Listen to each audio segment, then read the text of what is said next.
If you are listening whilst packing, you have my sympathy. 22,000 house moves are expected today. That is 4 times more than average. There are around 2 million moves a year. But what's happening to the housing market?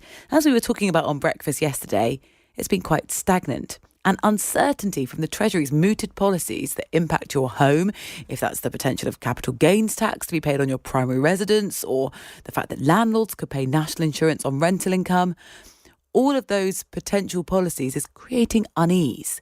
Kirsty Allsop, of course, the presenter of Location, was on breakfast yesterday. It's fair to say she's pretty furious. We've got Rachel Reeves / Mary Poppins, who goes out and flies all these kites. And the problem is, this is not fun kite flying. This is economically destabilising. It's literally like having the economy run by Baldrick. She keeps on coming up with the cunning plans, and she needs to go and sit in a corner and think about how to save money and improve the economy, not constantly be taking money from people, because this will impact tenants. Paula Higgins is the Chief Executive of the HomeOwners Alliance. Paula, good morning.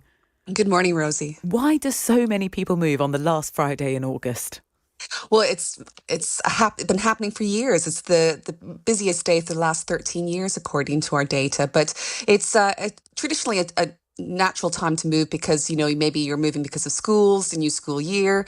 So it seems like a nice time to do it, really. And you've got sort of the sale agreed over the summer. But we would always advise, if you can avoid moving on a Friday and avoid moving in August, that would be much better for your stress, really, and make a smoother move overall. Why? It feels as though it's the summer holiday, it's a Friday, I've got then a longer weekend to sort things out, start the unpacking. Why would you advise against it? Well, and that's exactly it. So people think in their own, sort of working in their own life that it might be a useful thing. But you've got to remember that if things go wrong, and this happens a lot in a chain because you've got to wait for each of the payments to go through, that it could be that you're there without the keys, the payments haven't gone through, and you're stuck with nowhere to live, and all your belongings are packed up in a van. So that's why we advise generally not to move on a Friday and not in August. And the other thing you've got to think about is actually it's a very busy day. It's actually more expensive to get the removal vans, and it's hats off to them to make it to happen. But it's a tricky time to do it. So we always say if you can move midweek, that'd be better, and also have a plan B if you can't get in on that Friday. Yes, you need to persuade everyone else in the chain to also say, let's move on a Tuesday instead, I guess, as well. Yes, I mean, if you can avoid a chain, that's best. But also, if you are moving on a Friday, you just got to really stay on top of things, got to stay in regular contact, early contact with your conveyancer, with your estate agents. So, we feel that a lot of the delays come because of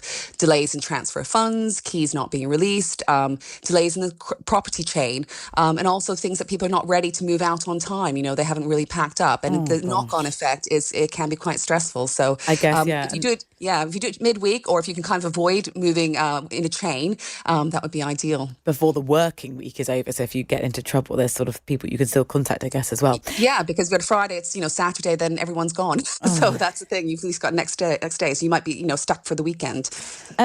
There is a lot of upset in the market just in the last couple of weeks, actually, from the Treasury, who are trying to get creative with how they can raise taxes, and the Chancellor certainly trying to do that ahead of the budget in the autumn. Kirsty Allsop, we just heard there, she was very cross about it yesterday and last week as well. What impact does it have on the housing market when the Treasury come up with ideas that they are not committing to, but they're just floating? I mean, it's crazy. It's a crazy way to do policy. The speculation about changes is really unhelpful because housing market is so price sensitive. And, things were looking quite good. We've got sort of, record number of homes for sale there. But of course, if you're looking to save thousands of pounds, you might make sense to sit and wait, really. And some of the changes that she's proposing, whether they're good or bad, I mean, they'll take a long time, really. You're not going to get rid of council tax if they're putting in a new property tax right away. So it's really, frankly, really difficult to speculate. And it's such a price sensitive market that, people stop in their tracks.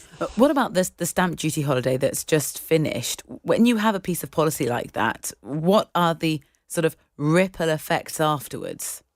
Well, it's crazy because you've got stamp duty holiday, you've got the poor conveyancers are working their socks off to get, and you get actually house prices generally go up in time that because they want to get a sale agreed, and then everything stops afterwards. So it's very, very hard to manage it, and it's we shouldn't be sort of playing with the housing market like it's a game or like a sale price on. Is that you want a sort of constant, these are big decisions, big financial decisions for people, and you want a steady, constant market for people to do what they want, what they need to do, really.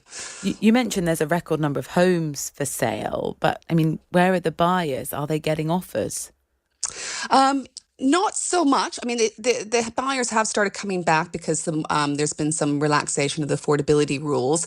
And I think that the sellers are starting to price a little bit more realistically. So house prices haven't gone up massively. And also in places where there's, second homes and things like that, the second homes council tax has made an impact. But it's been, it's always a bit slow over the summer when people are away, decision makers are away. But, things were looking quite good.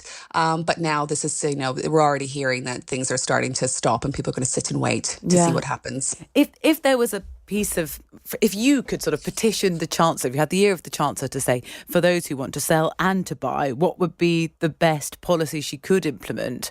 What would you be saying to her? I'd say don't speculate in public. I mean, it's just crazy. If you're going to make these changes, be fair and think it through. Don't make people pay stamp duty twice, clear and act quickly. So, it's the housing market depends on confidence and uncertainty. This is what stops people from moving. And you've got to remember, when people move, it's growth in the economy. So, there's buying furniture, all the services around moving. This is great for the economy. So, and it's great for people if that's what they want to do. They want to move, really. So, please stop speculating in public. Paula, thank you very much for your time. Paula Higgins is the Chief Executive of the HomeOwners Alliance on the busiest day of the year to move house.